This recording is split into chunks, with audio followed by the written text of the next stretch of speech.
3,20,000 वर्ग किलोमीटर में फैला है ये विशाल रेगिस्तान।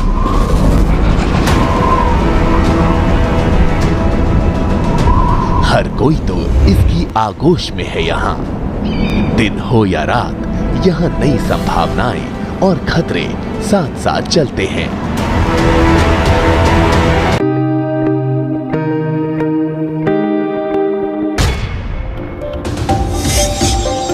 भारत का सबसे बड़ा रेगिस्तान अपने 3,20,000 वर्ग किलोमीटर के दायरे में समेटे बैठा है सैकड़ों गांवों और कस्बों को। यहाँ खूबसूरती भी है और दिन रात की चुनौतियां भी। रोज नई समस्याओं से दो हाथ करते हैं यहाँ के लोग, पर हिम्मत के साथ और मुस्कुराकर।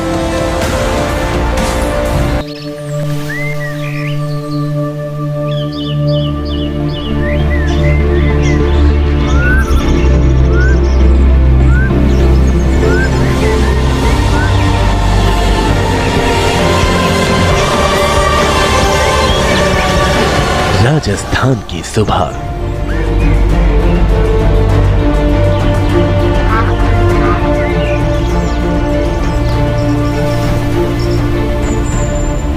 यहाँ एक तरफ है शांति और खूबसूरती,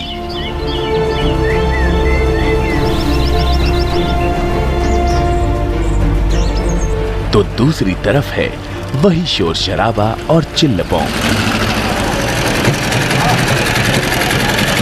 जो देश के हर शहर की पहचान बन चुके हैं। इन सब से राजस्थान भी अछूता नहीं है।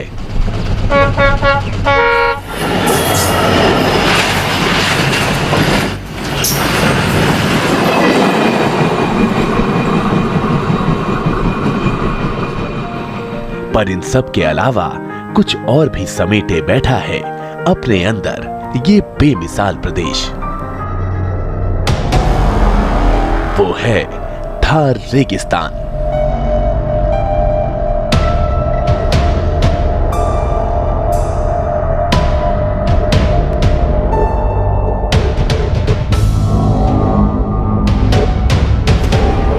भारत का सबसे बड़ा रेगिस्तान।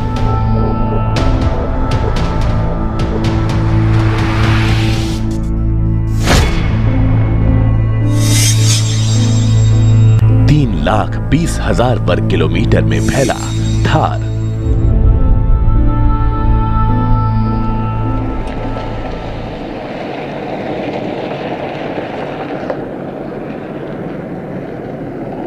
और इस थार में ही बसे हैं कितने ही छोटे बड़े शहर, कस्बे और गांव।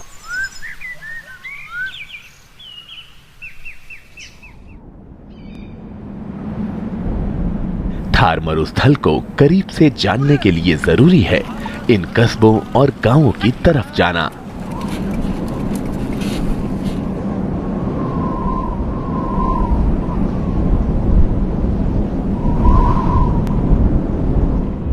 मीलों मीलों तक फैले रेत के टीलों के बीच जिंदगी कैसे गुजारी जाती है वो यहीं आकर पता चलता है।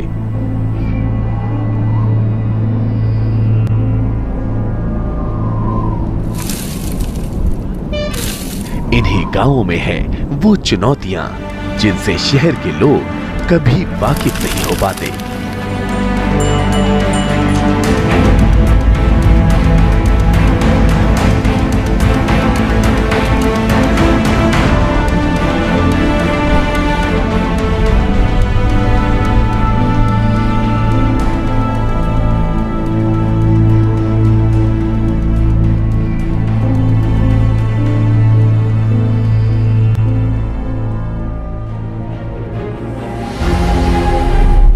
सौ से ज्यादा साल हो गए हैं बीकानेर को बसे हुए।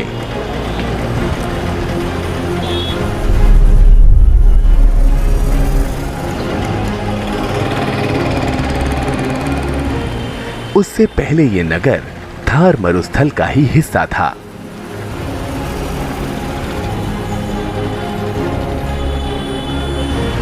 पहली नजर में बीकानेर किसी और शहर जैसा ही दिखेगा। हाँ, जूनागढ़ का ये महल जरूर आकर्षण का एक बड़ा केंद्र है।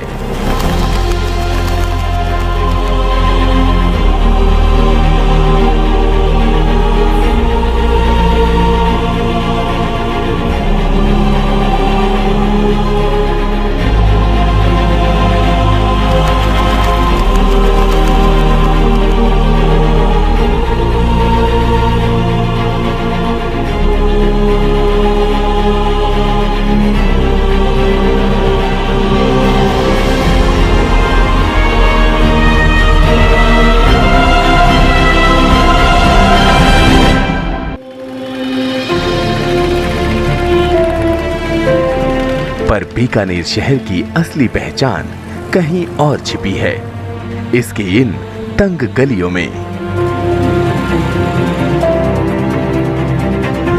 और यहां बनाई गई 100, 200, 300 साल पुरानी इन विशाल आलीशान हवेलियों में।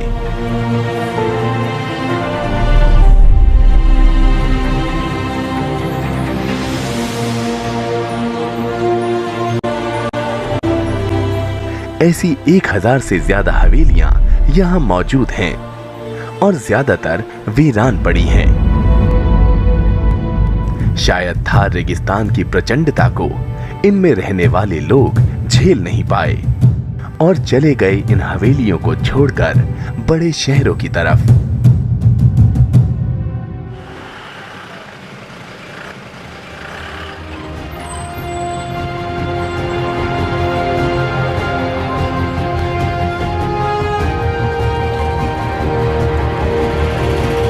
शेखावटी का ये इलाका सदियों से अपनी अनूठी चित्रकारी के लिए भी प्रसिद्ध है।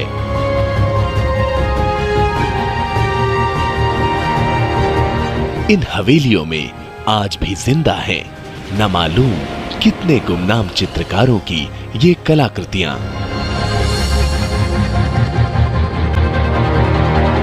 बेरंग रेत में रंगों की ये महफिल कुछ और ही दास्तां बयां करती है।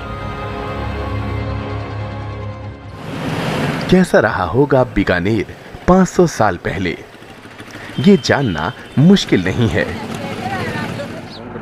इस शहर के 100 किलोमीटर के दायरे में ऐसे कितने ही गांव हैं जो थार रेगिस्तान के आगोश में जिंदा हैं।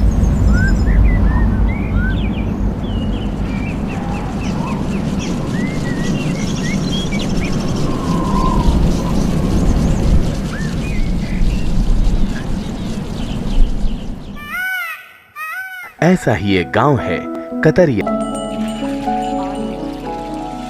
यहां आने पर ऐसा ही लगेगा मानो आप 500 साल पुराने राजस्थान में पहुंच गए हैं।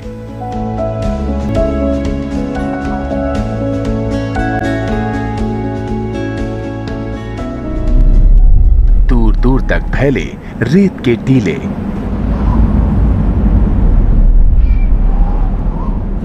और हर वक्त की चुनौतियों से दो दो हाथ करते यहाँ के लोग।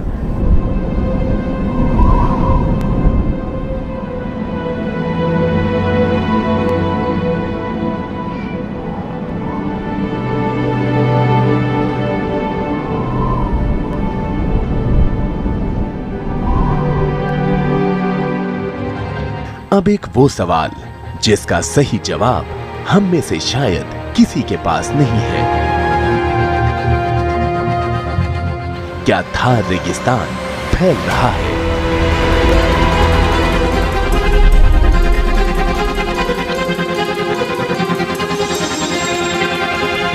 ऐसा माना जाता है कि 1950 के बाद थार ने अपनी जड़ें पंजाब, हरियाणा और मध्य प्रदेश तक फैला दी हैं। अगर ये सही है तो एक बात तो तय है, कभी ना कभी कई और बड़े शहरों को मरुस्थल की रेत अपने कब्जे में ले लेगी। इस प्रक्रिया में ग्लोबल वार्मिंग रेगिस्तान की सबसे बड़ी सहायक साबित होगी।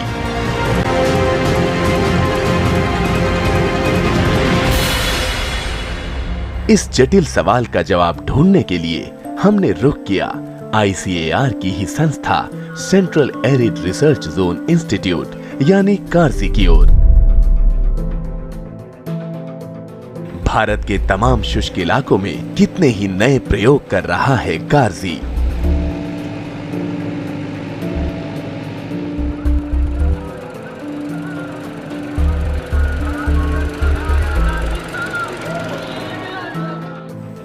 थार रेगिस्तान के बढ़ते कदमों को कैसे रोका जाए, इसके लिए कार्जी के वैज्ञानिकों ने बहुत काम किया है। मसलन इन रेत के टीलों के आसपास वनस्पति उगाना,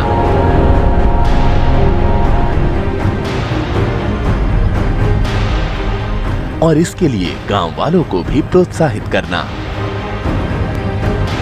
थार रेगिस्तान वाकई फैल रहा है या नहीं? अगर ग्लोबल वार्मिंग का ये सिलसिला जारी रहा तो फिर एक दिन रेगिस्तान की रेत हर चीज को अपने आगोश में ले लेगी।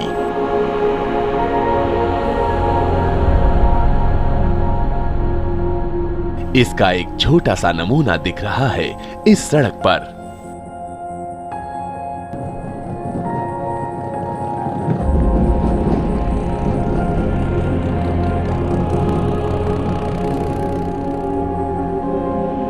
देखिए कैसे अपना अधिकार जमा रही है ये रेत।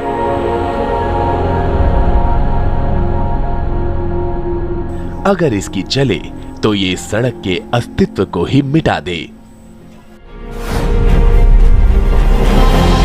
पर ऐसा होगा नहीं।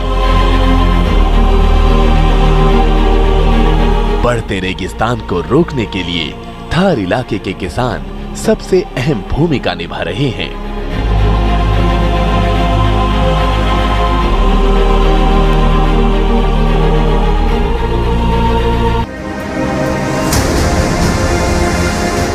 और ये है सिक्के का दूसरा पहलू, वो तस्वीर जो बताती है कि इंसान अगर चाहे तो क्या कुछ नहीं हो सकता। देखिए थार मरुस्थल के किसानों ने कैसे वश में कर लिया है रेत के इन टीलों को। रोक दिया गया है यहाँ रेगिस्तान के बढ़ते कदमों को। ये लहलहाते खेत अपने पास की रेत को मानो ताना मार रहे हैं।